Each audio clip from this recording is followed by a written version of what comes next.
Mythology and religion shaped the way that the ancient Greeks saw the world. If we want to understand them better, we can look at how they represented their gods and heroes in their literature and in their pottery, coins and sculpture. In this video, we'll find out more about the ancient Greek goddess Iris, the goddess of the rainbow. People have always looked up to the skies. What they saw of the stars and the weather gave them information that could guide them. The arrangement of the stars could tell them what kind of farming jobs they should be doing.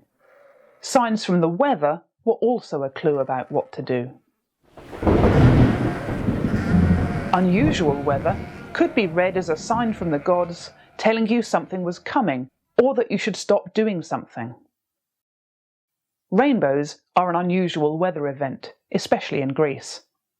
People always notice when a huge rainbow arcs across the sky. Rainbows are so striking that in ancient Greece, people thought they must be created by gods. They became associated with one particular goddess, Iris. Iris was the name for the goddess, and it was the word meaning rainbow. People decided that Iris causes rainbows when she flies across the sky. Rainbows stream behind her in her wake, like the trails we sometimes see after an aeroplane. People said that Iris flew because she was a messenger. She was carrying messages for the other gods. Iris was especially associated with carrying messages between Hera and Zeus, the queen and king of the gods. She also carried messages from Zeus and Hera to the other gods, especially summoning them to Mount Olympus, the gods' home. In the Homeric hymns, Zeus sends Iris to order Demeter to come to Mount Olympus when Demeter is mourning the loss of Persephone.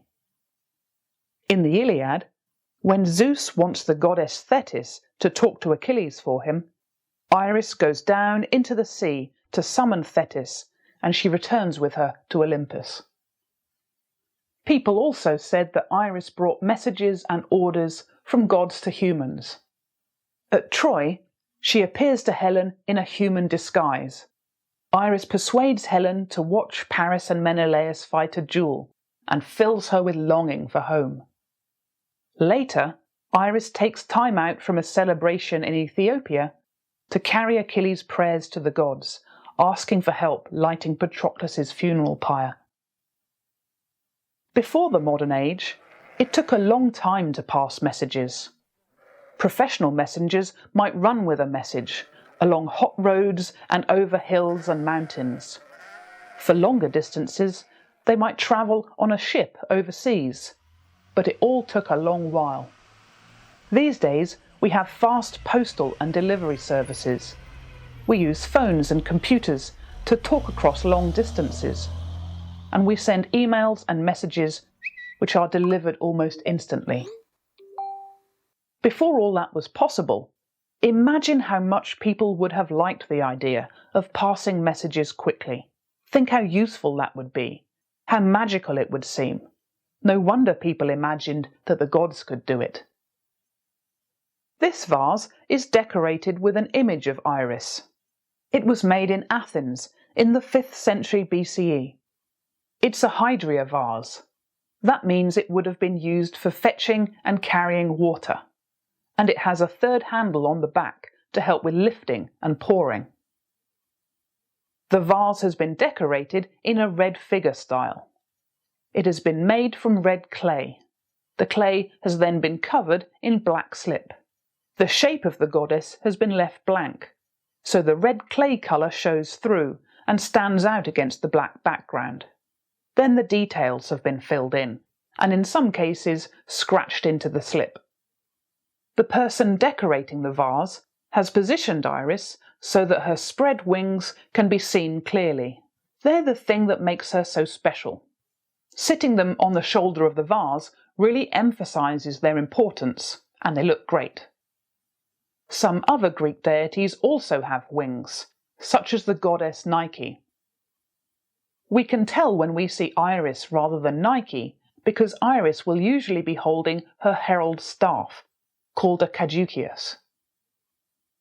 It was so important that messages could be delivered without problems that it was a serious crime to attack a messenger. Heralds, official messengers, carried a caduceus to show who they were and to let people know that they shouldn't trouble them. You may remember that Hermes also served as a messenger god. We can often recognise him by his caduceus too.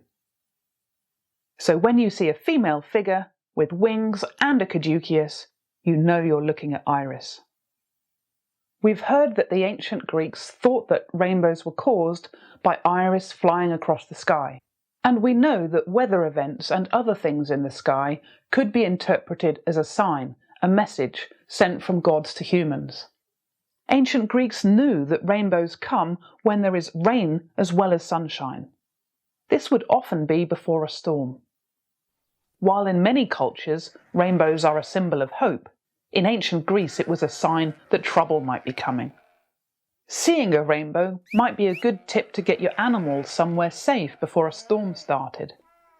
Sometimes people said that a rainbow was a sign of even more serious trouble coming, such as a war. Because of this association of rainbows with storms and trouble, Iris was sometimes called storm-footed. In the modern age, we have different ideas about what causes rainbows. Thanks to scientists, such as Isaac Newton, we know that light is made up of several colours, which vibrate at different wavelengths. The different colours can be seen when they're split apart by something such as a glass prism or raindrops.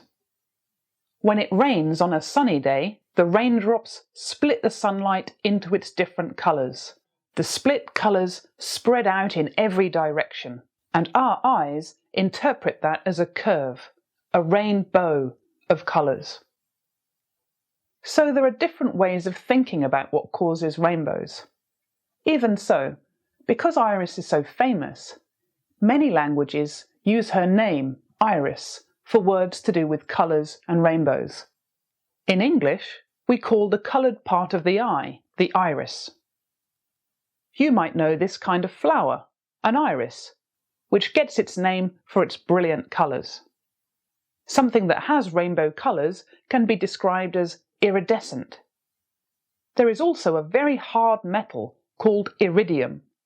It was given that name because when it occurs mixed with other elements, it has many different colours.